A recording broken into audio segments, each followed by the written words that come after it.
On my luxurious honeymoon cruise, I thought I had touched absolute, perfect happiness. But in just one night, I discovered it was all an elaborate play.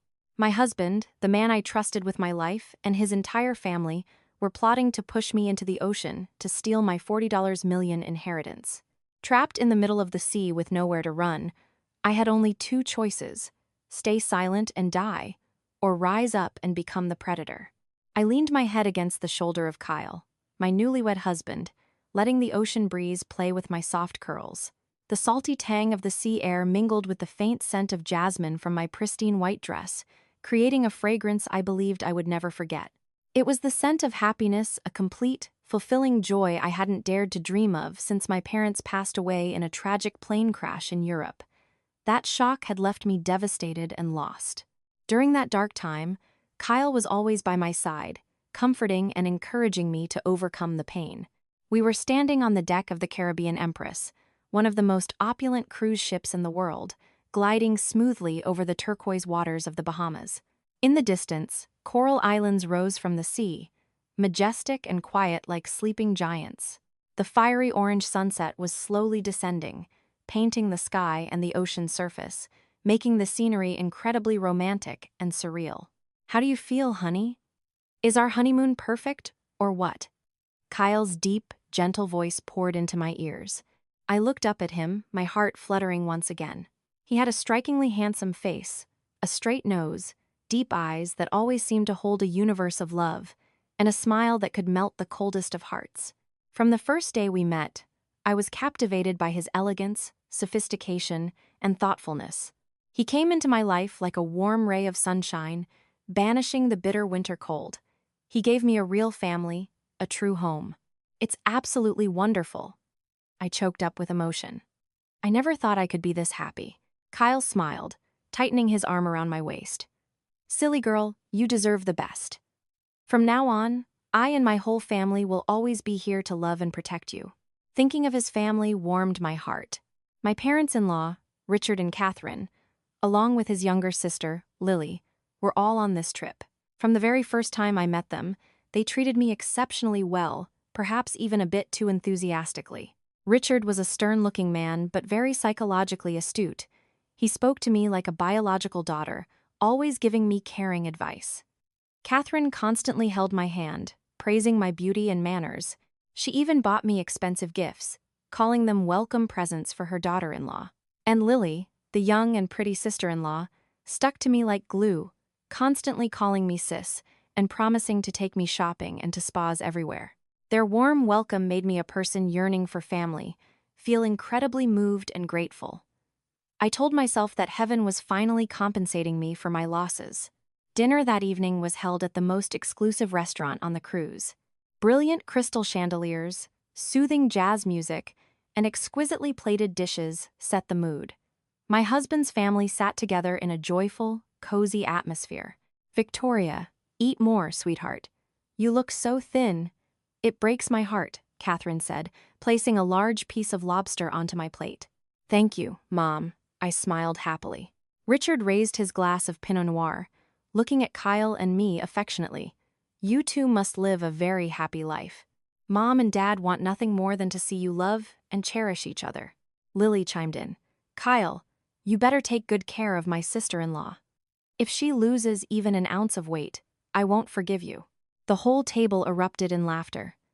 Kyle squeezed my hand under the table, his eyes overflowing with love.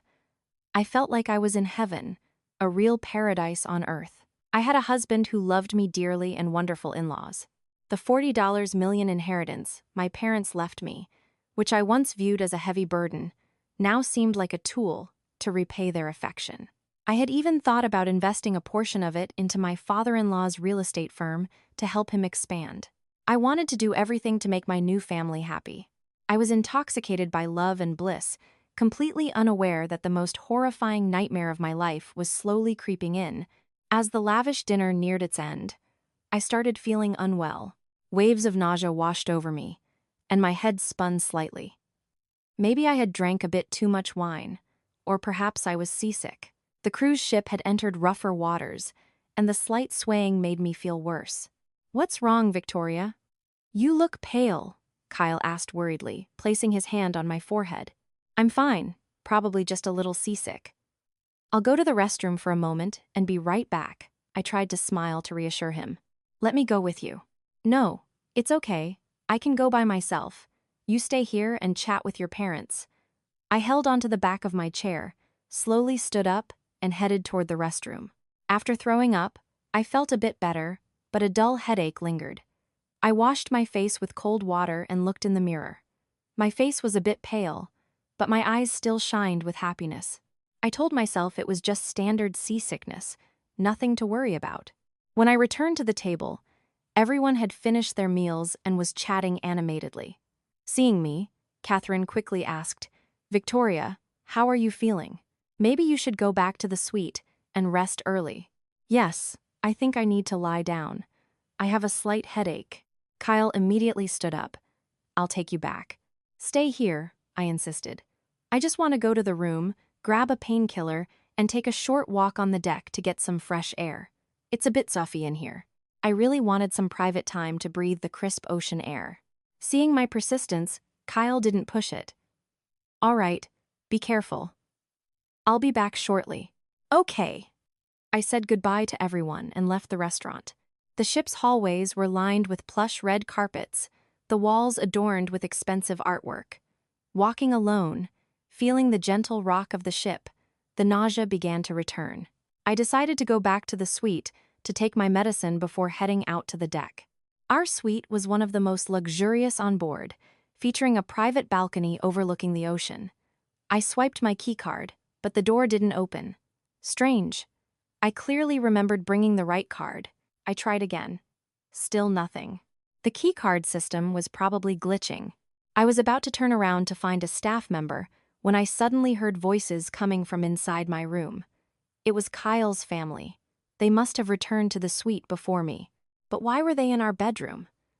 I pressed my ear against the thick wooden door, straining to listen. Is everything still going according to plan, Dad? That was Kyle's voice. Relax. I've arranged everything. Richard's deep voice sounded incredibly confident. The weather forecast predicts heavy waves and strong winds tomorrow. It's the perfect time. I've also bribed one of the crew members. At the exact hour, he will disable all security cameras on the aft deck. There won't be a single trace left. My heart began to beat a little faster. What plan? Why disable the cameras? Catherine's voice chimed in. Oh, that girl is so naive. Watching the way she blindly trusts her husband and in-laws makes me feel both amused and pity for her. Lily giggled. Mom's right.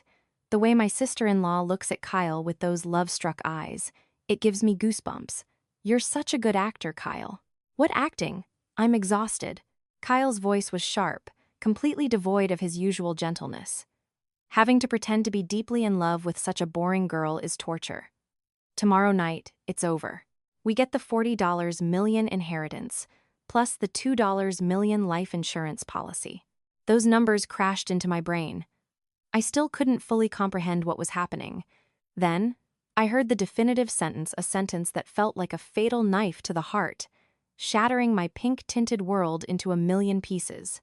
It was Richard's voice, cold and ruthless. Exactly. Tomorrow night, right as the masquerade ball ends, Kyle will lure her out to the aft deck and push her into the ocean. Everyone will just think it was a tragic accident caused by alcohol and rough seas. We cannot let such a perfect prey slip away. Push her into the ocean. Push her into the ocean.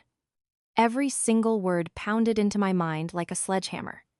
My whole body ran cold, my legs turned to jelly, and I almost collapsed. I grabbed the wall to steady myself. So that was it. It was all a play.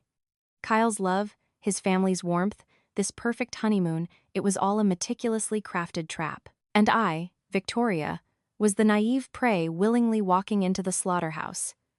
They didn't love me at all. They were targeting the massive fortune my parents left behind. They wanted to kill me. The initial shock passed, replaced by a bone-chilling cold. I no longer felt nauseous or had a headache. All my senses seemed sharper than ever before. I knew I couldn't break down right now. I had to stay calm. I had to find a way out. But first, I needed evidence. My trembling hand fumbled inside my clutch. Thank God, my phone was there. I carefully unlocked the screen, opened the voice memo app, and pressed the phone against the crack of the door. The conversation of those demons in human skin was still going, and I had to record every single word. But will it be okay, Dad? What if someone sees? Lily sounded a bit anxious. Richard scoffed, a laugh full of contempt. You worry too much. It'll be midnight. After the ball, everyone will be exhausted and drunk. Who has the energy to go out on the deck for a breeze? Furthermore, that area is a blind spot. It's normally deserted anyway. The cameras will be off, and the staff has been instructed to stay clear. Everything is perfectly calculated. Zero margin for error. What about the life insurance? Kyle asked. The policy she and I just signed last week. Is it too soon to claim the payout? It doesn't matter, Catherine interjected, her voice full of calculation. I consulted a lawyer. As long as there is a death certificate confirming an accident, the insurance company has to pay. $2 million is nothing to sneeze at. With that money, we can silence anyone who dares to suspect anything. I gritted my teeth to suppress a sob. They had even factored in my life insurance. They were planning my death so meticulously, detailing every step as if they were discussing a business merger, not a human life. The love Kyle had shown me, the vows, the affectionate gestures, all of it was a lie. That girl seems a bit hesitant about the money, though, Dad, Kyle said. Relax, Richard said confidently. She is madly in love with you. She believes whatever you say. She is starved for affection, so giving her a little sweetness brings her to tears. A lonely orphan with no relatives if she disappears, no one will come looking. Truly the perfect prey. Kyle's words felt like thousands of needles piercing my skin. He had exploited my grief and loneliness to set his trap. He knew my vulnerabilities and used them flawlessly. I used to think I was the luckiest woman in the world, but it turned out I was just a pitiful fool. Their conversation continued with more detailed plans on how to stage the scene, how to deal with the police and media after my accident. They even discussed how they would split my assets and where they would travel once they got the money. They laughed and joked, celebrating an impending victory. I stood there, motionless as a statue, my hand gripping the phone recording everything. My tears had stopped. Inside me, there was no more fear or agony, only a roaring inferno of pure hatred. I would not let them get their way. I refused to die such an unjust death. I had to live not just to save myself, but to make these wicked people pay for their crimes. When I heard the sound of chairs scraping against the floor, signaling the end of their murderous meeting, I quickly stopped the recording, shoved the phone into my clutch, and backed away, hiding in a dark alcove at the end of the hallway. A few seconds later, the door opened. Kyle, Richard, Catherine, and Lily stepped out, satisfied smiles on their faces. They walked right past my hiding spot, without noticing a thing. I waited until their silhouettes disappeared completely before slowly stepping out. My whole body was shaking not from fear, but from fury. I stared at the door of my honeymoon suite. The place that just hours ago was a paradise had transformed into hell on earth. I knew that from this moment on, my war for survival had officially begun. I didn't return to the room. I couldn't face Kyle right now, couldn't keep playing the happy wife knowing he was planning to murder me. I wandered the cruise ship's corridors, my mind blank. I needed a quiet place to think, to process the horrifying information I had just gathered. I went up to the deck, but not the aft section where they planned to kill me. I went to the front, near the pool and the bar. The night ocean wind whipped against me, its chill making me shiver. I sat on a lounge chair, curling myself up, feeling utterly lonely and lost. What do I do now? Call the police? But I was in the middle of the ocean. How could I get a signal? Moreover, I only had an audio recording. Would that be enough to convict them? They had money and power. They could easily flip the narrative and turn me from a victim into a crazy slanderer. Despair. That was the only emotion enveloping me right now. I had no one to trust, no one to cry to. My parents were dead. I had no relatives left. I was truly alone. Maybe Kyle was right. I was the perfect prey, because if I vanished, no one would care. Lost in these negative thoughts, I suddenly saw a young waiter in a cruise uniform approaching me. "Excuse me, miss, are you all right? You look very pale." I flinched, quickly wiping away the tears that were about to fall. I'm fine, just a little tired. Would you like me to take you to the infirmary? The ship's doctor is on duty 24/7. I hesitated. Maybe the infirmary was a good idea. At least I could have some quiet time there, away from my in-laws. "Yes, please, thank you." The waiter helped me to the infirmary on the lower deck. It was a small, clean room with the distinct smell of antiseptics. The doctor was a middle-aged man. After a brief exam, he concluded I was just suffering from seasickness and mild exhaustion, advising me to rest. He handed me some pills and set me up on a temporary cot to lie down. I lay on the bed, eyes closed, but my brain was racing. I had to formulate a plan. I couldn't just sit here waiting to die. I pulled out my phone and replayed the recording. Their voices rang out, clear and evil. This was my only evidence. I had to protect it at all costs. I immediately uploaded the audio file to a secret cloud storage account that only I knew the password to. Just then, my phone screen lit up. A new text message from an unknown number. The content was brief.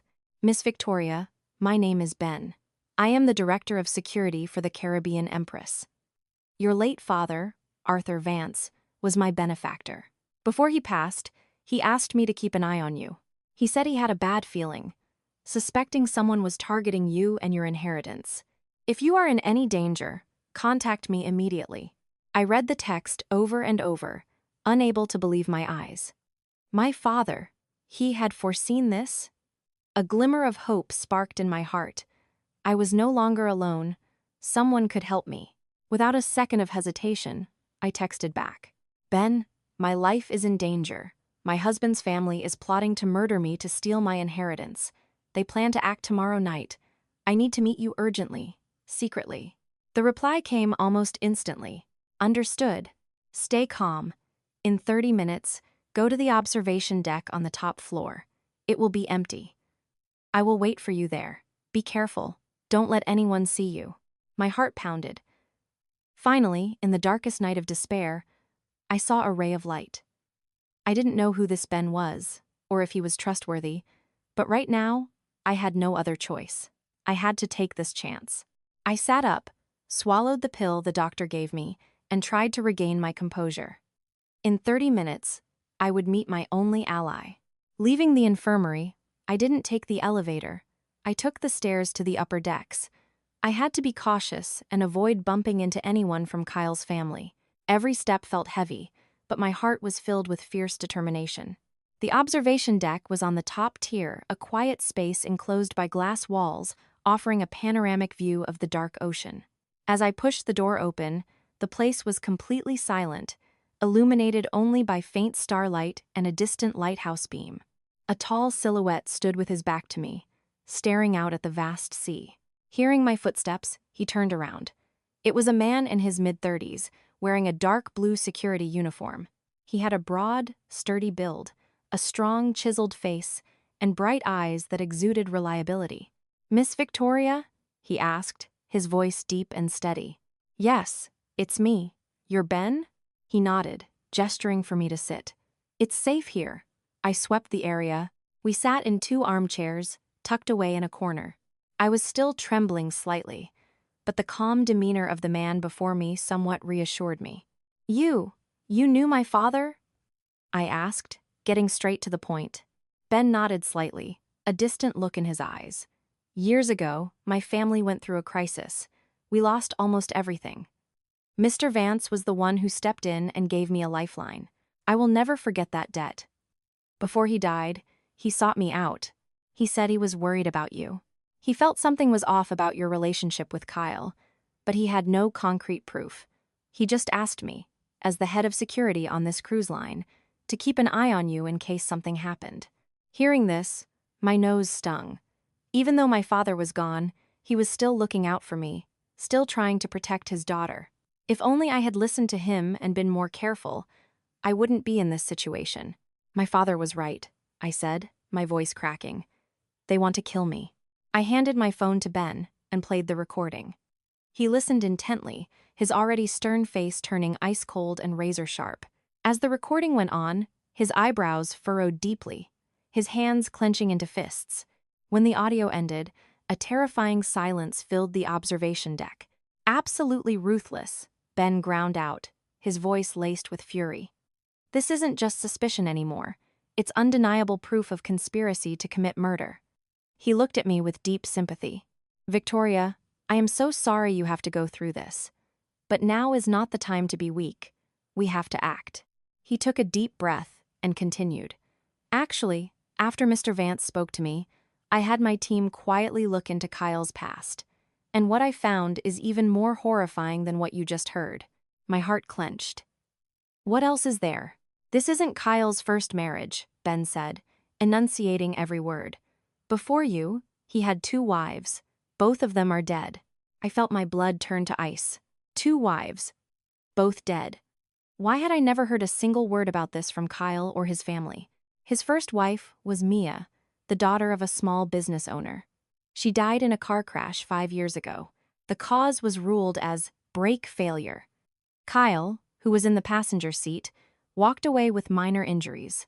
Following her death, he inherited all her assets and a massive life insurance payout.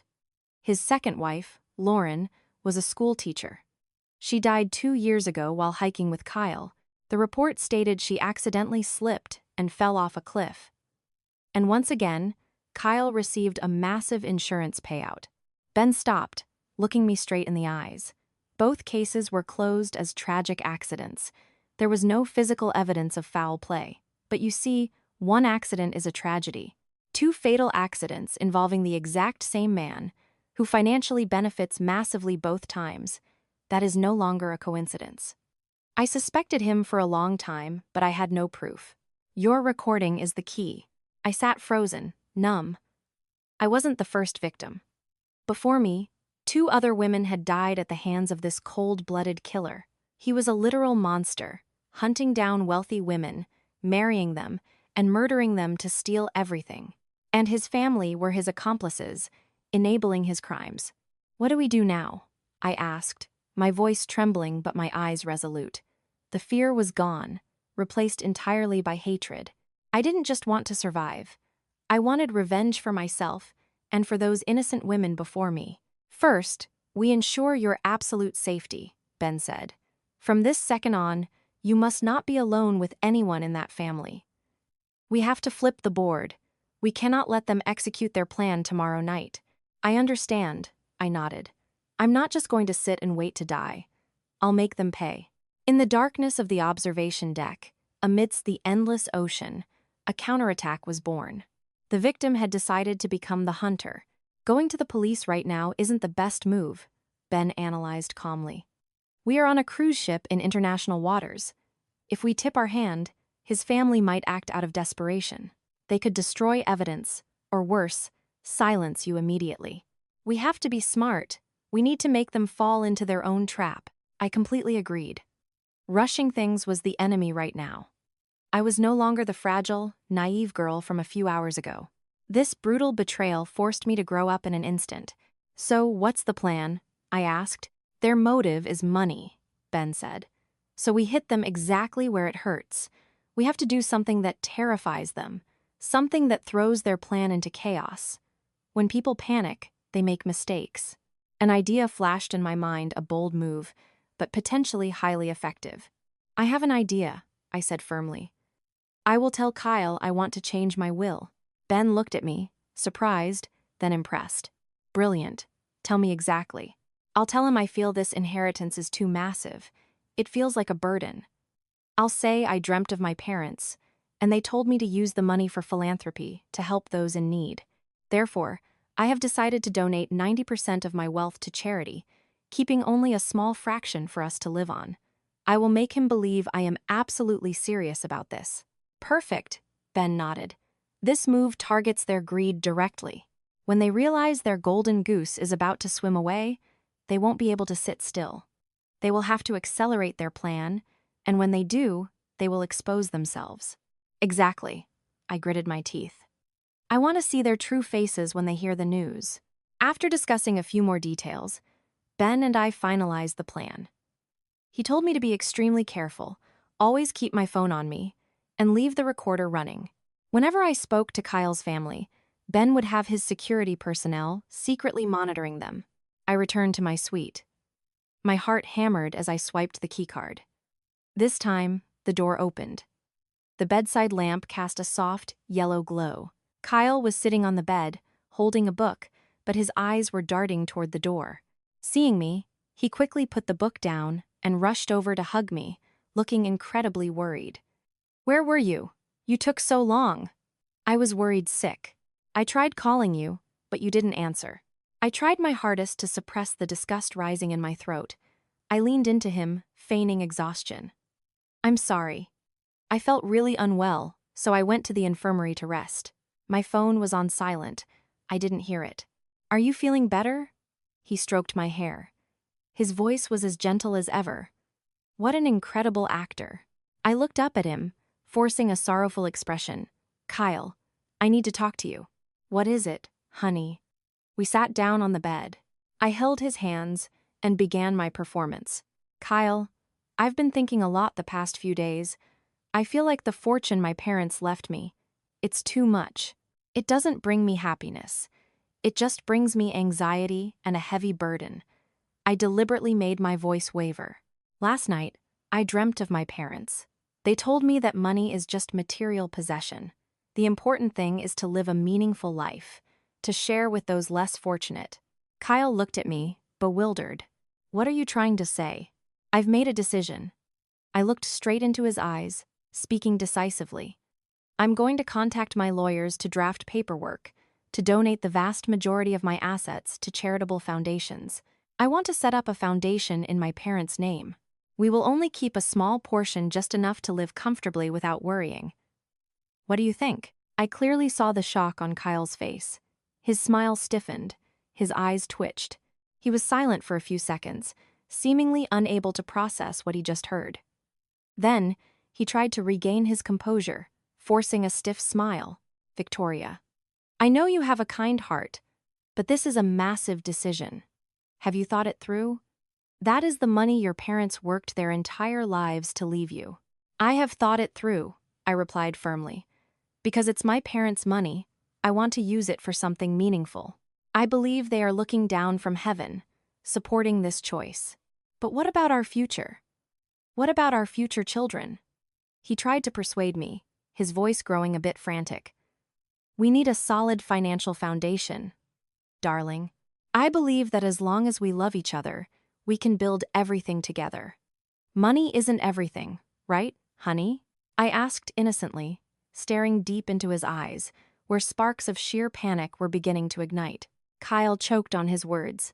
He couldn't openly oppose such a noble decision without blowing his cover.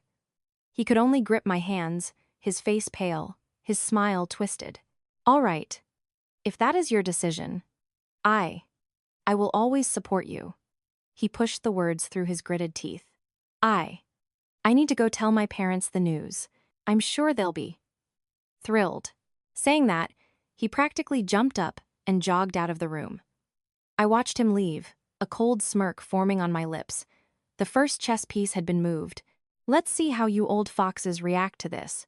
As soon as the door clicked shut behind Kyle, I took a tiny object out of my clutch. It looked like a standard shirt button. It was a microtransmitter Ben had given me at the observation deck. He had instructed me to plant it on Kyle. Luckily, when he hugged me earlier, I slipped it into the lapel pocket of his suit jacket.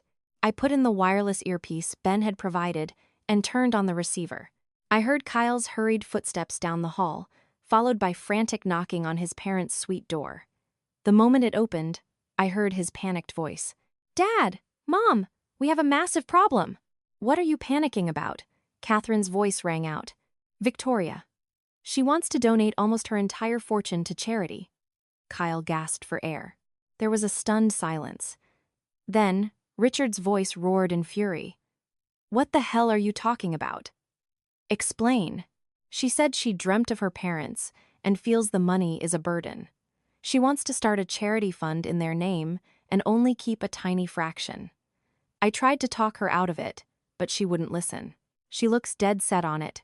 Oh my God, you idiot, Catherine wailed.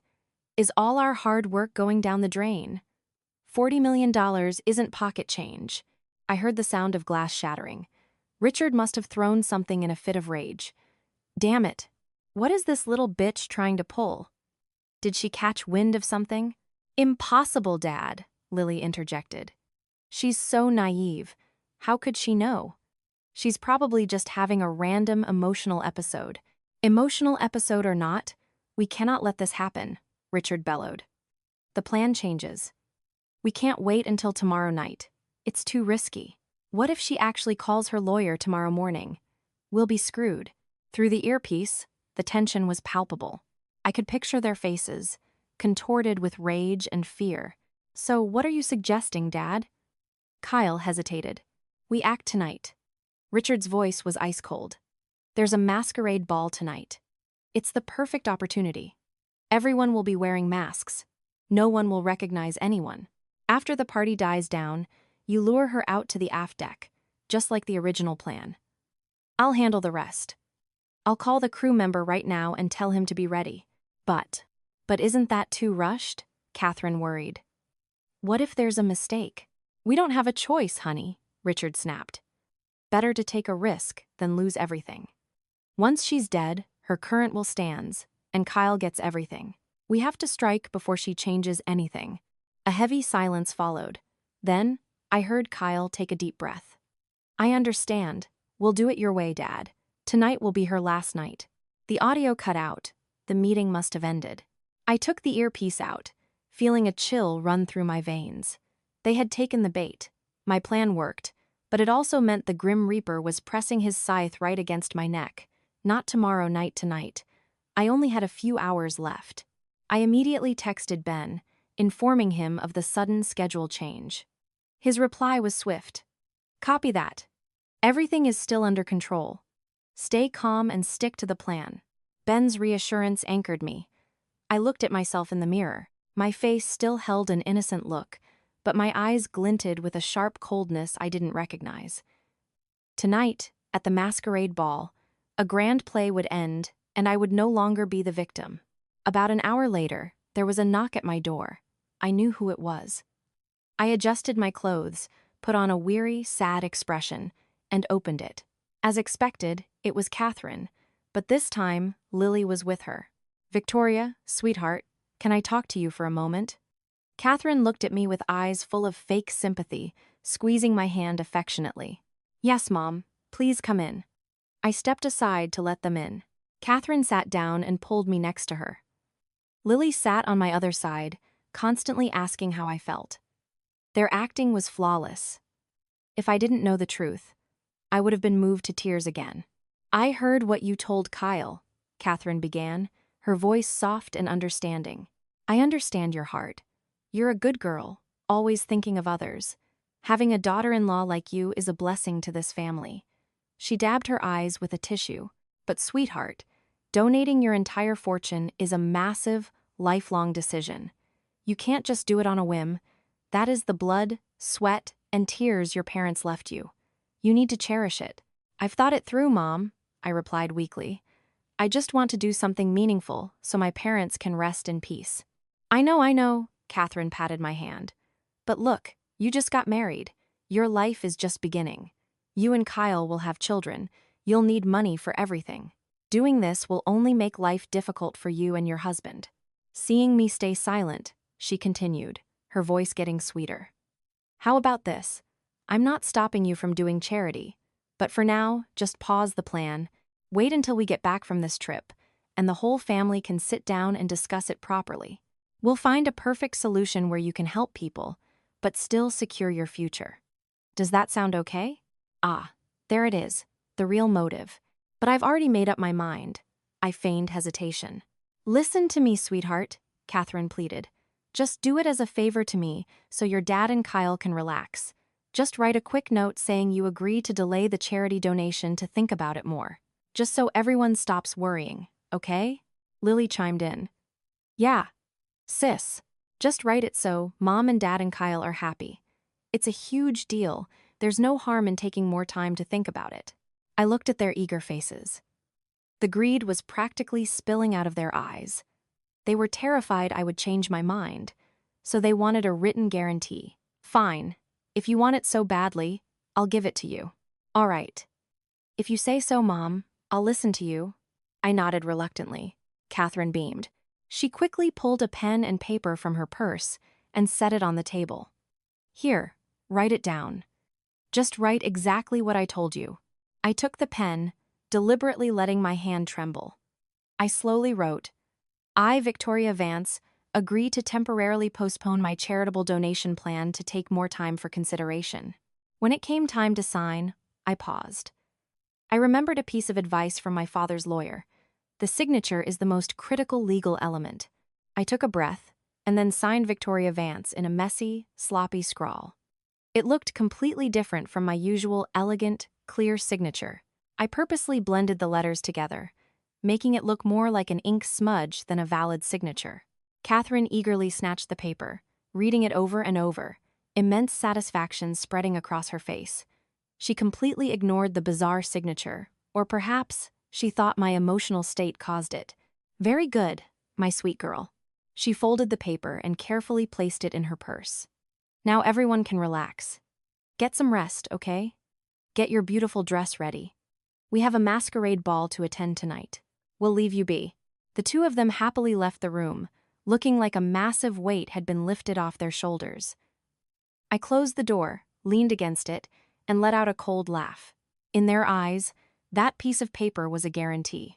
In my eyes, it was trash, and yet another piece of evidence exposing their bottomless greed and deceit. The play was moving forward, and I was ready for the finale. As night fell, the Caribbean Empress became more dazzling than ever. Thousands of lights illuminated the deck, reflecting off the dark ocean, creating a magical, shimmering aura.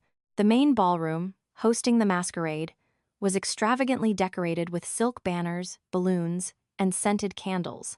Classical music floated through the air, welcoming VIP guests to a colorful night. I stood in front of the mirror, admiring my reflection. I had chosen a deep-sea blue evening gown, encrusted with thousands of crystals that sparkled like stars. My hair was pinned up elegantly, showing off my slender neck and the diamond earrings my mother-in-law had gifted me. On my face, I wore a feathered blue mask that matched the dress, hiding the upper half of my face and leaving only my red-painted lips and eerily calm eyes exposed. I looked stunning, but beneath the glamorous exterior was a heart of stone and a mind working in overdrive. Kyle walked into the room. He wore a sharp black tuxedo and a simple black mask. Seeing me, his eyes lit up with fake admiration. My God, you are so beautiful. You look like a goddess of the sea. He walked over and wrapped his arms around my waist. Are you ready for tonight? I'm ready, I replied, my voice light as air. Ready to face it all, ready to end this charade. We walked arm in arm into the ballroom, joining Richard, Catherine, and Lily. They were all dressed impeccably, wearing elaborate masks and sporting radiant smiles. They acted so well. Anyone looking at us would think we were the perfect, happy family. They greeted and socialized with the other guests, proudly introducing me. This is Victoria, our daughter-in-law, Catherine told a wealthy socialite. She is such a sweet, obedient girl. I simply smiled and nodded politely. I could feel the admiring, envious gazes of the crowd. They were jealous of my fake happiness, completely unaware that I was walking on the edge of a cliff. Just then, Lily pulled a young man over from the bar. Victoria, let me introduce you. This is Sam, my fiancé. I turned to look at the young man. Sam was tall and thin. He wore a suit, but it looked slightly ill-fitting. His face was hidden behind a mask, but I could still see his exhaustion through his dark circles and pale skin. He didn't look like a man about to get married at all. Hello, Victoria. Sam extended his hand, his voice a bit raspy. Hello, I replied, taking his hand. The moment our hands touched, I felt his skin was ice cold, and he was trembling slightly. He gripped my hand tighter than a normal handshake. And when I looked up into his eyes, I saw a very strange expression. It wasn't curiosity, and it wasn't mere politeness. It was complex, a mix of pity, fury, and something that looked like empathy. The look vanished in an instant, but I caught it. Nice to meet you, he said, quickly withdrawing his hand and looking away. Lily didn't notice the strange interaction. She happily linked her arm through his. My Sam is a bit shy, don't mind him. I just smiled, but a question gnawed at my mind. Who is this man? Why did he react like that? My intuition told me there was more to him than met the eye. The party continued with dancing, champagne, and loud laughter. Kyle stayed right by my side, playing the flawless husband, but I knew he was waiting for the right moment to take me to the execution site. And I was waiting for the signal from my ally. Halfway through the ball, the atmosphere grew increasingly lively. People were lost in the music and dancing. Kyle asked me for a waltz. We glided across the dance floor. His body was pressed against mine, but I felt only a terrifying, repulsive chill. He whispered sweet nothings into my ear, but I knew they were the words of the devil. I noticed him constantly glancing at his watch. Impatience was showing in his eyes.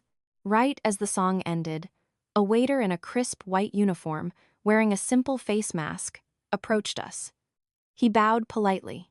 "Excuse me for interrupting, sir, ma'am." "Madam, someone left an urgent message for you at the reception desk. They said it was highly important." I instantly recognized the waiter as Ben. From his broad shoulders and unmistakable deep voice, Kyle frowned. "A message? At this hour? I am not sure, sir." "They simply requested it be delivered directly to the madam," Ben replied, professionally. I turned to Kyle, acting worried. "Maybe something happened back home? I should go check. You stay here and mingle, I'll be right back." Kyle hesitated. He clearly didn't want me out of his sight, but in front of a crowd, he couldn't deny such a reasonable excuse. "All right, go quickly and come right back." He said it, but squeezed my hand tightly as a warning. I pulled my hand away, smiled, and followed Ben. He led me out of the noisy ballroom, down a quiet hallway, and turned into a staff-only corridor. We stopped inside a small, dark storage closet filled with boxes. As soon as the door shut, Ben ripped off his mask. "We don't have much time," he spoke quickly. "You're doing great. Now, listen to me." He looked at me with extreme seriousness. "The guy named Sam Lily's fiancé, I had my team run a background check on him. Sam's father, Harrison, used to be a close business partner of Richard's, but Richard set a trap and conned Harrison into bankruptcy. Unable to handle the shock, Harrison took his own life. Sam hates their family to his core. His engagement to Lily is just a ploy to get close and take revenge. He could be a crucial ally for us." Ben's information was surprising, but it perfectly explained Sam's strange gaze earlier. I wasn't the only one wanting to bring this evil family down. So what do I do? Leave him be for now. After tonight's plan succeeds, I'll contact him, Ben said, handing me a small duffel bag. Inside is a maid's uniform, a different mask, and a short wig. After everything goes down, you must change immediately so no one recognizes you. Here is a micro earpiece. Put it in, I'll be in constant contact. Finally, he pulled out a small black canister. Pepper spray. Industrial strength. Use it only when absolutely necessary. It will buy you a few precious seconds to break free. Remember, our goal is not a direct fight, but to stage the scene perfectly. You just need to bait Kyle into confessing. I've already planted hidden cameras and audio recorders in that area. I will handle the rest. I nodded, gripping the items tight. My heart was much calmer now. I understand. Good. Now get back to the party. Act normal. The finale is here. I put the earpiece in, hiding it behind my hair. I gave Ben a firm nod, opened the door, and walked back toward the masquerade ball, where my enemy was waiting. When I returned to the ballroom, the party was winding down. People were getting tipsy, and the formal atmosphere had loosened. Kyle saw me and rushed over, looking anxious. "What happened? Why did you take so long?" "Oh, it was nothing, honey," I replied, pretending to be relieved, just an old friend texting to check in. They must have mixed up the delivery method. He didn't look entirely convinced, but he didn't press the issue. He looked around, then leaned into my ear, his gentle voice sending a shiver down my spine. "The party is almost over, and it's so stuffy in here. Let's go out to the aft deck for some fresh air, then head back to the room and rest. There it is, the call of the Reaper. My heart skipped a beat, but I quickly composed myself. I looked up at him, smiling innocently. Yes, good idea. I'm feeling a bit stuffy, too. Kyle smiled with dark satisfaction. He took my hand and led me away. We walked through increasingly empty hallways. The music and laughter faded behind us until it was completely silent. He led me out to the aft deck. Exactly as he had planned, the area was deserted. The only sounds were the howling wind and the crashing of the ocean waves against the hull. The sky was pitch black, devoid of stars. The only light came from a dim yellow bulb spilling out from a nearby corridor. Kyle walked me right up to the railing. He wrapped his arms around me from behind, resting his chin on my shoulder. His breath hit my neck, but I only felt ice cold. The ocean is so beautiful at night, isn't it? He whispered. So romantic. I stayed silent. You know, I loved you from the very first time I saw you. He continued his sick performance. Meeting you was the luckiest thing that ever happened to me. I let out a soft, cold laugh. You're a really good actor, Kyle. Kyle's body went rigid. He let go of me and spun me around so I faced him. What did you say? I said. Your performance is over. I stared dead into his eyes, my voice chillingly calm. My dear, loving husband. Shock and panic flashed across his face, but only for a second. Very quickly, the gentle smile vanished, replaced by a ruthless, cold-blooded expression I had never seen before. He didn't need to act anymore. Since when did you know? He hissed through gritted teeth. Since I accidentally overheard your entire family plotting to murder me in our honeymoon suite, I replied evenly. A perfect plan. Push me into the sea, stage an accident, and steal my $40 million inheritance plus the $2 million life insurance. You guys are quite the accountants. Kyle's face contorted. He hadn't expected me to know the exact details. Pure rage and murderous intent erupted in his eyes. You bitch. You heard everything? I should have killed you sooner. Without another word, he lunged at me. But I was ready. The moment he closed the distance, I whipped out the pepper spray and blasted it directly into his eyes. Ah! He screamed in agony, clutching his face. I took the chance to turn and run, but I underestimated his viciousness. Even blinded and burning, he lunged wildly and managed to grab my ankle. I slammed face first into the wooden deck. He scrambled up. His face was beet red, tears streaming from the pepper spray, making him look even more monstrous, like a wounded beast. You dare do this to me? You're dead tonight. He grabbed my hair, yanked me to my feet, and shoved me violently against the railing. The impact sent a shockwave of pain through my spine. He was much stronger than me.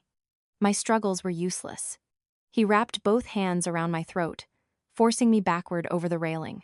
Below us, the pitch-black ocean roared furiously. Say your last prayers, my darling wife. Kyle snarled in my ear, his hands like iron vices crushing my windpipe. My oxygen supply was cut off. I thrashed wildly, clawing at his hands, but it was futile. I couldn't breathe. My chest burned in agony. My vision started to blur, leaving only his demonic face and the dark abyss of the ocean waiting to swallow me. Am I really going to die? No, I can't die like this. In absolute desperation, my hand flailed around and hit something cold and metallic resting on the railing. It was a small wrench left behind by a mechanic. Without a second thought, I poured every last ounce of my fading strength into swinging the wrench, smashing it hard against Kyle's temple. Crack! The sharp sound echoed. The unexpected blow stunned Kyle, and his grip on my neck loosened. Seizing that precious fraction of a second, I shoved him away, slipping out of his death grip. I collapsed onto the deck, coughing violently, desperately sucking air into my burning lungs. Kyle stumbled back a few steps, clutching his bleeding head. The pain only made him more psychotic. You fucking bitch! You hit me? He gave me no time to recover. He lunged like a starving wolf, grabbing me and throwing me back down. He pinned his entire body weight on top of me, his hands reaching for my throat once again. This time, I had nothing left to fight with. My strength was gone. Just die, he muttered, his bloodshot eyes filled with murder. My consciousness began to slip. I heard Ben shouting something in my earpiece, but I had no energy to reply. Is this really the end? Mom, Dad, I'm sorry. Just as I thought it was all over, a dark shadow erupted from the darkness. Bam! A devastating kick slammed into Kyle's ribs, sending him flying several feet away. It was Ben. He was in full tactical gear, his face like stone. He didn't give Kyle a single second to recover.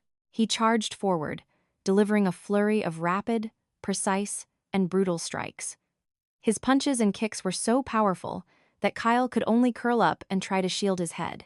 In less than a minute, the vicious murderer was lying spread eagle on the deck, completely incapacitated. Ben pulled out a pair of zip-tie handcuffs, securing Kyle's hands tightly behind his back. Only then did he turn to me and help me sit up. Are you okay? He asked, his voice thick with concern. I was still coughing, my throat raw, but I nodded. I'm okay, thank you. Ben took off his tactical jacket and draped it over my shoulders. It's over, at least for tonight. He looked down at the unconscious Kyle, then out at the dark ocean. Now, we execute the rest of the plan. The golden cicada escapes its shell protocol. I followed his gaze. The play wasn't over. As far as the world was concerned, Victoria Vance had to die tonight, and the true revenge was only just beginning. The freezing ocean wind whipped my face, but I no longer felt the cold. The shock and fear had dissipated, replaced by an eerie, profound calm. I looked at Kyle, motionless on the floor, and then at Ben, who was double-checking the hidden recording equipment. Everything was captured from Kyle's confession to his brutal, unprovoked attack. We need to hurry, Ben urged. My guys reported that Richard and Catherine are looking for their son. They're getting antsy. He hauled Kyle up and dragged him toward a nearby lifeboat storage locker. I'm locking him in here. It's secure. No one else has access. Once we dock, I'll hand him and the evidence over to the authorities. I nodded. What do I do now? Now, you disappear. Ben looked at me with absolute resolve. We stage the scene.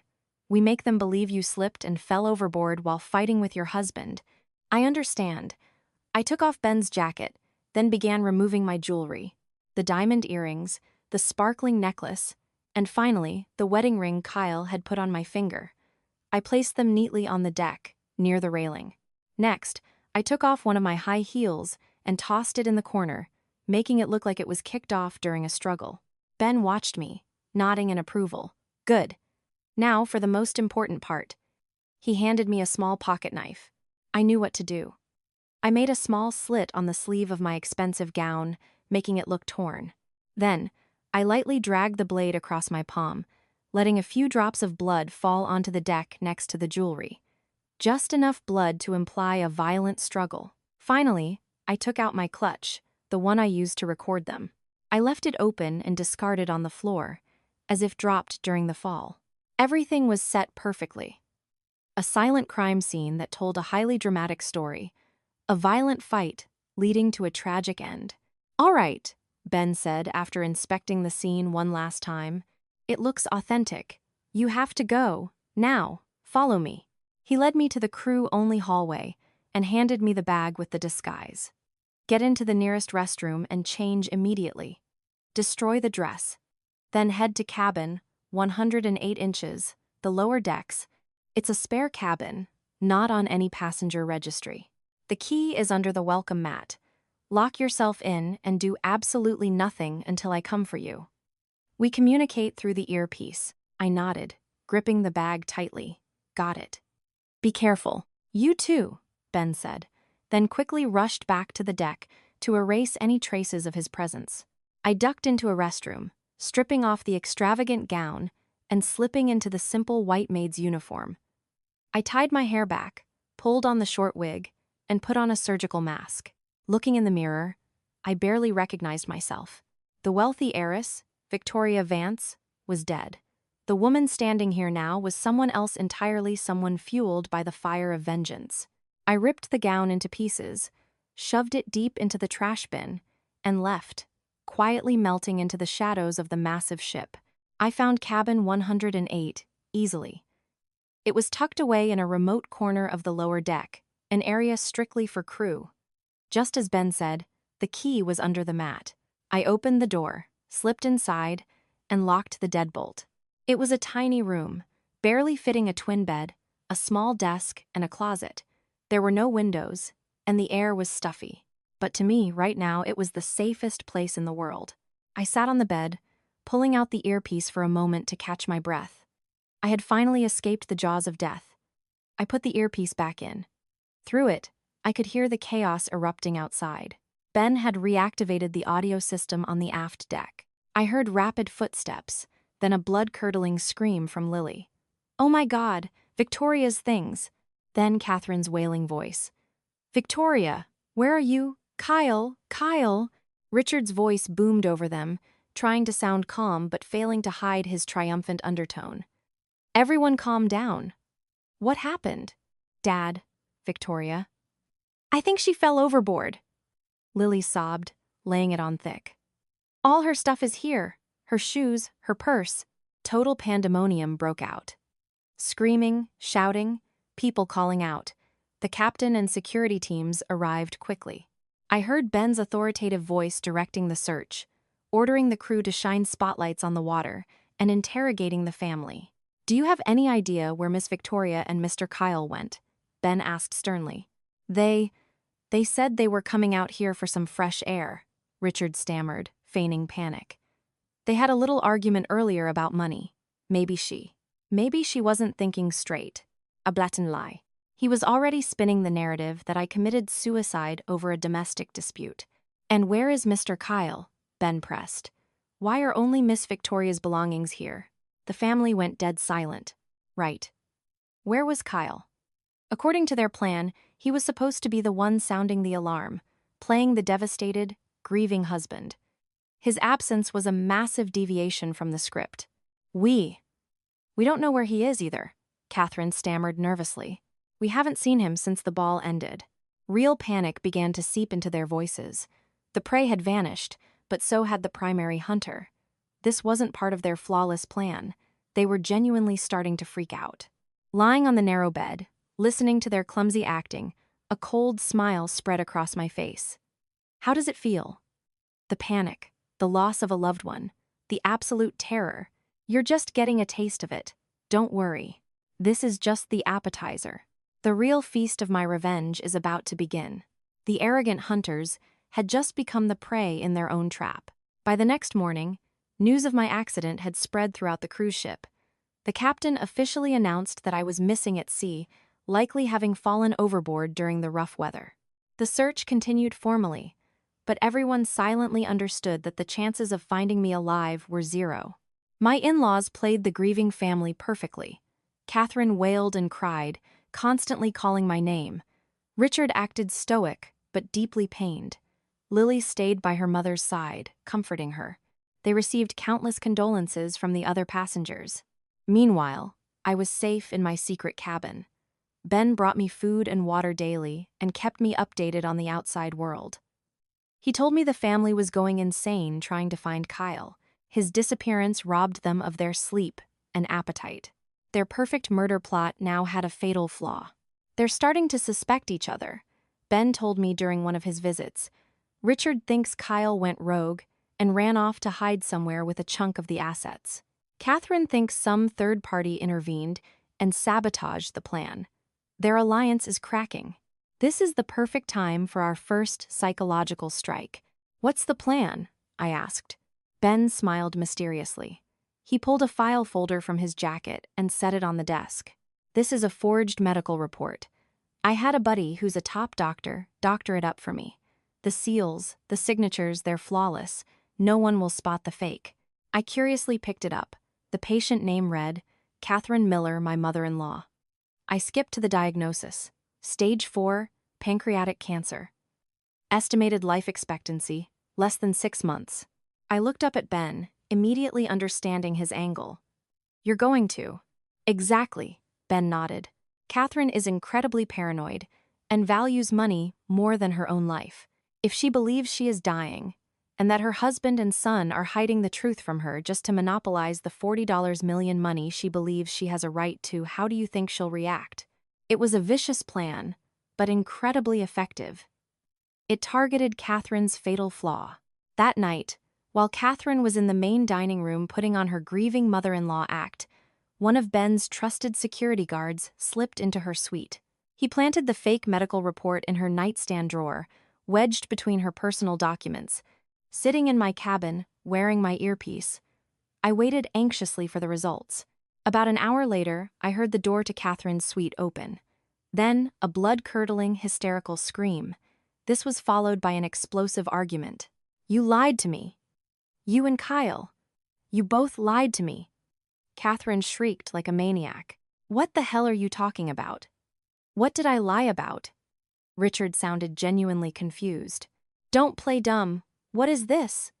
I heard the sound of papers being thrown at someone. "I'm dying. I have terminal pancreatic cancer. I only have months to live. Why did you hide this from me? Did you want me to die quickly so you two could hoard all the money? Are you insane? Where did you get this? Who fed you this garbage?" Richard yelled back. "Garbage? The hospital report is right here. The official stamp is right here. You still deny it? No wonder I've been feeling so tired lately. You knew. You've known this whole time. You are a pack of monsters. Well, I won't let you get your way. I'm calling my lawyer. I'm leaving everything to Lily. You and your son won't get a single dime. Shut your mouth. Someone is setting you up." Their argument escalated into physical violence. I heard lamps shattering, glass breaking, and Lily sobbing uncontrollably. The seed of paranoia had been planted. A massive crack had fractured their criminal syndicate, and I knew it would only grow larger until it tore their fake, plastic family apart. A few days later, the cruise ship finally docked in Miami. The official search for Kyle and me was called off. Richard and his family disembarked, their faces masks of tragedy, but I knew their insides were twisted in knots. My death didn't bring them the complete victory they wanted, because Kyle, the sole legal heir, had also vanished into thin air. Ben and I remained on the ship. He arranged for me to leave secretly in the dead of night. While we waited, an uninvited guest arrived at my cabin. It was Sam, Lily's fiancé. A trusted member of Ben's team escorted him in. When the door closed, Sam removed his cap. His face was still gaunt and pale, but his eyes burned with fierce determination. He looked at me in my maid uniform, then at Ben. "Ben, we need to talk," Sam said firmly. Ben gestured for him to sit. "I know what you're going to say. You know what happened to Victoria." Sam nodded. "I've suspected that family for a long time. I only got engaged to Lily to get close to them, to gather evidence to avenge my father. During the masquerade, when I saw Victoria's eyes, I knew she was a victim too. And when both she and Kyle disappeared, I put the pieces together." He turned to me, his eyes full of guilt. "Victoria, I am so sorry. I should have warned you sooner. It's not your fault." I shook my head. "Now isn't the time for regrets. What matters is our next move." "I want in," Sam said, his voice hard as steel. "I have the financial records proving Richard embezzled from my father's company and drove him to suicide. These documents are enough to put him away for decades." He handed Ben a USB drive. He was a highly valuable ally. But the surprises weren't over. Right then, a knock came at the door. Ben's guard peeked in. "Boss, there's a woman named Maya here to see Miss Victoria. She says she's the younger sister of Mia, Kyle's first wife." All three of us were stunned. Mia's sister. Why was she here now? Ben ordered the guard to bring her in. Maya was a young woman with a pretty face, but her eyes carried a profound, lingering sadness. She looked at me and burst into tears. "Victoria, I finally found you. When I heard you went missing at sea, I was terrified." "How did you know I was alive?" I asked in shock. "Ben contacted me." Maya pointed at him. "He said you were in danger and needed help." Maya wiped her tears and pulled a yellowed, sealed envelope from her bag. "Mia, my older sister, left this letter before she died. She made me promise that if anything ever happened to her, I had to find a woman named Victoria Vance and give it to her. She said only you would have the power to destroy that family of demons. With trembling hands, I opened the letter. Mia's handwriting was elegant, but filled with desperate anger. In the letter, she detailed how Kyle and his family had manipulated her, drained her finances, and isolated her. She wrote that she had started to suspect a dark conspiracy against her. She knew her death was imminent, but had no hard evidence to go to the police. Her only hope was to leave a warning for me, another wealthy heiress she knew Kyle had been researching. She prayed I wouldn't follow in her tragic footsteps. Finishing the letter, I couldn't hold back my tears. I cried for Mia, and I cried for myself. I looked at Sam, at Maya, and then at Ben. 4 people, 4 different tragic fates, all united by a single enemy and a single goal. All right, I said, my voice stronger and more resolute than it had ever been in my entire life. From today on, we are a team. The Revenge Squad. We are going to rip the masks off that family of murderers and make them pay for every single thing they've done. In that cramped, hidden cabin deep within the belly of the ship, an unbreakable alliance was formed, ready for an unforgiving war. After safely disembarking in Miami, Ben set me up in a high-end, heavily secured condo in downtown Fort Lauderdale. Maya moved in with me. Her presence was a massive comfort. We shared the same trauma and the same enemy. Sam returned to Lily, continuing his role as the doting fiancé to act as our eyes and ears on the inside. The 4-person Revenge Squad officially entered the action phase. We held a war council in the condo. The first objective had been achieved, sowing massive paranoia within Richard's family. Now, it was time to target the mastermind, the oldest, most cunning fox in the pack, Richard. Richard is incredibly cautious and paranoid, Ben analyzed, pointing at a relationship flowchart he had drawn on a whiteboard. With Kyle missing, he is going to be on high alert. We can't attack him directly with Sam's financial evidence yet. We have to make him walk into a trap himself. Every man has a weakness, Sam spoke up, his eyes cold. And his weakness, besides money, is women. Sam's comment sparked a memory. Wait, you're right. I remember accidentally seeing his phone once. There were highly suggestive, romantic texts from an unsaved number. The tone was absolutely nothing like Catherine's. An affair? Maya frowned. A monster like him has a mistress. This is exactly what we need. Ben slapped the table. Greed and lust are the 2 things that blind people the fastest. Catherine was rattled by greed and the fear of death. Now, we use lust to take down Richard. A new plan was drafted. We couldn't use a complete stranger to approach him. He would be too suspicious. We needed a hook, a connection. I have an idea, I said after a moment of thought.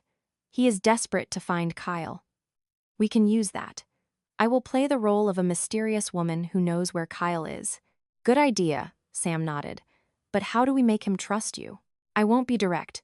I'll approach him at a public event, a gala or a party. I will be in a complete disguise. I'll subtly drop a hint that I have a connection to a friend of Kyle's, and that this friend knows where he is hiding. I'll drop the bait and let the fish bite. To pull that off, you need a flawless cover, Ben said. From your looks, to your speech, to your aura. Maya, this is where you come in. Maya, who was a professional makeup artist and stylist, had a glint in her eye. Leave it to me. I'll turn Victoria into someone she won't even recognize. A beautiful, alluring, and deeply mysterious socialite. The plan was set. The second net was cast, and the prey was the alpha wolf himself. We were going to use his dirty secrets as bait to drag him into an inescapable trap. 2 weeks later, thanks to intel from Sam, we learned Richard was attending a high-profile charity auction at a 5-star hotel in Miami. This was our window. Under Maya's masterful hands, I underwent a spectacular transformation. My long, straight hair was styled into voluminous, glamorous curls and dyed a rich chestnut brown. Heavy, sharp contouring and smoky eye makeup made my eyes look deeper and incredibly seductive. I wore a fiery red, form-fitting evening gown that accentuated every curve. And most importantly, I wore an intricately crafted gold masquerade mask that covered the top half of my face, leaving only my blood-red lips and a knowing smile visible. I stepped into the opulent ballroom and immediately drew stares. I was no longer the naive, sweet Victoria Vance. I was a woman of mystery, a rose with lethal thorns. I scanned the room and quickly spotted my target. Richard was standing with a group of investors. He maintained his usual dignified, authoritative posture, but I could spot the deep fatigue and anxiety hidden behind his expensive glasses. I signaled a waiter, grabbed a flute of champagne, and slowly sauntered over. I purposefully brushed past him and accidentally dropped my designer clutch onto the marble floor. "Oh, my apologies," I gasped softly. Just as expected, Richard, with his fake gentlemanly chivalry, bent down to pick it up for me. "Not a problem at all, miss." When he stood up and handed the clutch back, he froze for a split second upon seeing me. I knew the look had worked. "Thank you so much." I smiled a highly practiced, magnetic smile. "I'm Lauren. It's a pleasure." "Richard," he replied, his eyes locked onto me. "I know exactly who you are. The CEO of the renowned Miller Group," I said, tilting my head slightly. "You must have a lot on your mind lately." My vague statement made him flinch. What do you mean by that?" "Oh, nothing at all." I took a sip of champagne. "I've just heard some friends talking about your precious son. What a tragedy for such a talented young man." Richard's expression hardened. "Did you know Kyle?" "Not personally." I shook my head. "But I'm very close with a girlfriend of his. She's been terribly heartbroken lately. She mentioned that she knows exactly where he is, but she's terrified to tell anyone because she thinks he's in grave danger." The bait was dropped. I clearly saw the extreme tension spike in Richard's eyes. His secret affair and his son's disappearance, two completely isolated issues, suddenly connected by a beautiful stranger. To a paranoid man like him, this was a highly dangerous coincidence. "This girl, who is she? Where is she right now?" he demanded, his voice turning urgent. I smiled mysteriously. "This isn't the place to discuss such things. Furthermore, I don't go around exposing other people's secrets for free." I slipped a business card with a burner phone number into his hand. "If you truly want to know, call me. But come alone. The fewer people involved in this, the better." Without giving him a chance to ask anything else, I gave a polite nod, turned on my heel, and melted back into the crowd. I knew the big fish had taken the bait hook, line, and sinker. Tomorrow would be the day he faced the most brutal reality of his life. The next morning, the burner phone rang. It was Richard. I answered calmly, maintaining my cold, mysterious persona. After some brief posturing, he got straight to the point and demanded a private meeting. I agreed, selecting an exclusive, quiet tea house that offered private, soundproof VIP rooms. I arrived at the location early, disguised again as a waitress, wearing a wig and a surgical face mask. When Richard entered the reserved VIP room, I was the one who brought him his tea. He didn't even look at me, just waving his hand dismissively for me to leave. I stepped out, but didn't go far. I hid behind a decorative folding screen in the hallway and waited. 5 minutes later, I stripped off the waitress uniform, revealing an elegant black dress underneath. I removed the wig and mask, showcasing my flawless makeup, and slipped the familiar gold mask back over my eyes. I pushed the door open and walked in. Richard jumped in his seat. "You? How did you get in here? Who do you think I am that I couldn't get in?" I smiled, pulling out the chair across from him and sitting down. "Let's get straight to business, Richard. You want to know where your son is, don't you?" "Yes," he nodded, his eyes scanning me suspiciously. "What do you want?" "Money." "Money? I don't lack it." I shook my head. "I just want you to listen to something. Consider it a message from your son." I pulled a small digital voice recorder from my purse, placed it on the table, and pressed play. Kyle's familiar voice echoed from the speaker. But it wasn't the recording from the honeymoon suite. This was a brand new recording, obtained by Ben during Kyle's confinement and interrogation in the lifeboat storage. Kyle's voice sounded terrified, pathetic, and cowardly. "I didn't want to do it. It was all my dad's idea. He forced me. He's the mastermind. He told me Victoria was the perfect target, that if I killed her, we'd get $40 million. He planned everything, from bribing the crew to staging the accident scene. I just followed his orders. I'm innocent." Please believe me. If I go to court, I'll tell them everything. I'll tell them Richard Miller is the one behind all of it." The recording clicked off. The room fell into a deathly silence. I looked at Richard. His face was chalk white, drained of all blood. His lips trembled, but no sound came out. The absolute, shattering disbelief was obvious behind his expensive glasses. He was paralyzed.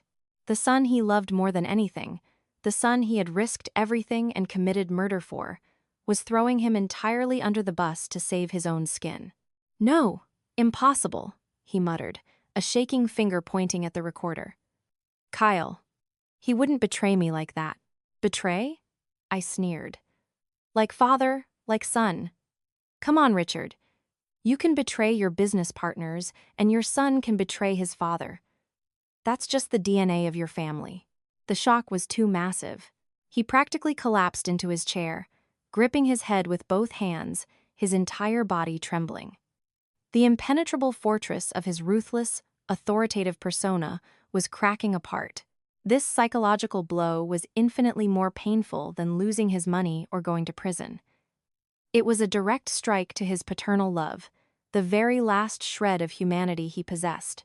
At the exact moment Richard was drowning in despair, the door to the VIP tea room was violently shoved open from the outside. Catherine and Lily stormed in, followed closely by Sam, who looked worried. "What the hell are you doing in here with this whore?" Catherine screamed, her face crimson with fury. Sam's plan had worked flawlessly. He had taken Lily and Catherine out for a shopping trip, casually suggested they rest at this specific tea house, and naturally led them right to this exact VIP room. Richard snapped his head up, seeing his wife and daughter. His panic intensified. "What are you doing here? If I wasn't here, how would I catch you on a date with your mistress?" Catherine pointed a shaking finger at me, her eyes shooting fire. She still thought I was the woman he was having an affair with. But before Richard could even attempt to explain, Catherine heard the voice playing from the recorder on the table. I had intentionally pressed play again. "It was all my dad's idea. He's the mastermind. I'll tell them Richard Miller is the one behind all of it." Kyle's cowardly voice echoed clearly in the quiet room. Catherine froze. She looked at the recorder, then back at her husband. Her furious expression morphed into sheer shock, and then pure, pale horror. She had heard everything. The naked, ugly truth was laid bare right in front of her. What is that?" she stammered, pointing at the device. That's Kyle's voice." Richard couldn't say a word. He just hung his head. His silence was an absolute confession. "Oh my God." Catherine staggered backward, nearly collapsing. Sam quickly reached out to catch her. So it's true? You planned to murder Victoria, and Kyle. Kyle is blaming you for it." Everything shattered at once. The betrayal of her husband's affair. The betrayal of her son. The horrific reality of the murder plot. All these horrifying truths crashing down simultaneously broke the woman. Already mentally unstable from her terminal cancer diagnosis, she completely snapped. You are all monsters," she shrieked, losing all grip on reality. She lunged forward, clawing wildly at Richard's face. "Why did you do this to me? Why did you hide my cancer? Why did you push our son to his death? You're crazy. I didn't do anything," Richard roared back, trying to pry her hands off his face. Lily stood frozen, sobbing hysterically. "Mom, Dad, stop it. What is going on?" The quiet, refined VIP tea room transformed into a chaotic circus of violence. The family was screaming, tearing each other apart, and throwing vicious accusations. Sam stood off to the side, the corner of his mouth lifting into a satisfied, vengeful smile. As for me, I quietly stood up, pulled my surgical mask back up, and slipped out of the room completely unnoticed amidst the brawl. When I stepped outside and took a deep breath of the fresh Miami air, I knew it was truly over. That family of criminals, built entirely on greed and deceit, had finally imploded from the inside out. They had fallen directly into the very trap they set. The killing blow had been struck. Now, all that was left was to hand the evidence over and wait for the law to deliver ultimate justice. Dear viewers, this video concludes here. If you found this story compelling and meaningful, Please don't forget to like and share so others can hear it too. And most importantly, hit the subscribe button for the turn on the notification bell so you never miss the new, incredible stories we post every day. Thank you so much for watching.